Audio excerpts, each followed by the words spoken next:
booliiska magaalada Bergen ee caasimadda labaad ee dalka Norway ayaa ku baxay goob looga soo sheegay in la dhigay bam qarxa ama waxyaabo qarxa halkaas oo la sheegay in booliisku ay si degdeg ah ugu baxeen goobtan ay ku gaareen waxa ayna booliiska magaalada Bergen ku waramayaan in ay si degdeg ah ku gaareen goobtan la sheegay in la dhigay shay looga shakisan yahay in uu xambaarsan yahay walxaha qarxa waxa ayna sheegeen in ay ugu tageen tunnelka lagu lugeeyo ee hoos mara wadada highway-ga ee 39 ee Hobsbukta waxayna ku waramayaan in walxahan la sheegay in ay qarxi karaan ay goobta yaalin haddana ay u waceen kooxaha takhasuska u leh oo looga yeeray magaalada Oslo ayaa saacado badan kadib waxa ay ku guuleysteen inay soo afjaraan howlgalkani oo qaatay waqti aad u badan waxayna lagu soo waramayaa waxa goobta yiilay ee qaraxa u muuqday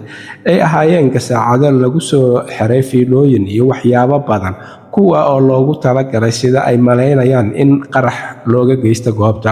booliiska ayaa sheegay in hadda la furfuray fiilooyinkii loogu talagalay waxaas in lagu sameeyo haddana ay qalabkii goobta lagu xiray iyo shayaashii loogu talagalay in qaraxa looga geysto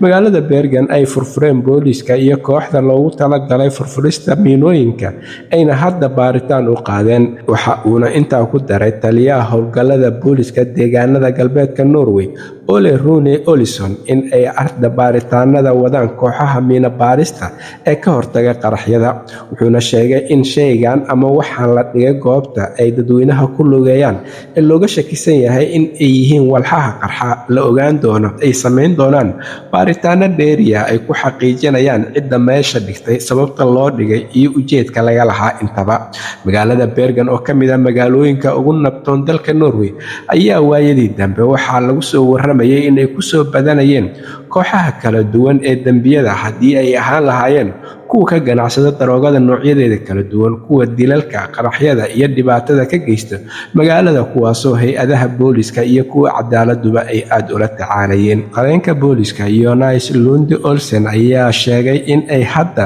baaritaan u direen lana soo baarayo nooca qarax ay ahaayeen wuxuuna intaa ku daray in ay hadda waraysiyo bilaabeen baaritaano dheeri ahna ay sameyn doonaan booliiska magaalada Bergen si loo ogaado cidda ka dambeysay iyaga oo sheegay in ay markhaatiyaal badan wareysteen faahfaahinna aysan hadda doonayn in ay ka bixiyaan wuxuuna booliisku sheegay in aysan jirin ilaa iyo hadda cid ay u soo qabteen waxyaabahan qarxa ee la dhigay tunnelkan dadweynaha ku lugayaan ee ku yaala magaalada Bergen halka warka kiisa ugu door karoon uu idinkaga imaanayo waa Somali Voice Norway ama codka Soomaaliyeed ee Norway waxaana idinla socodsiinayay aniga oo ah Cabdullaahi Shiine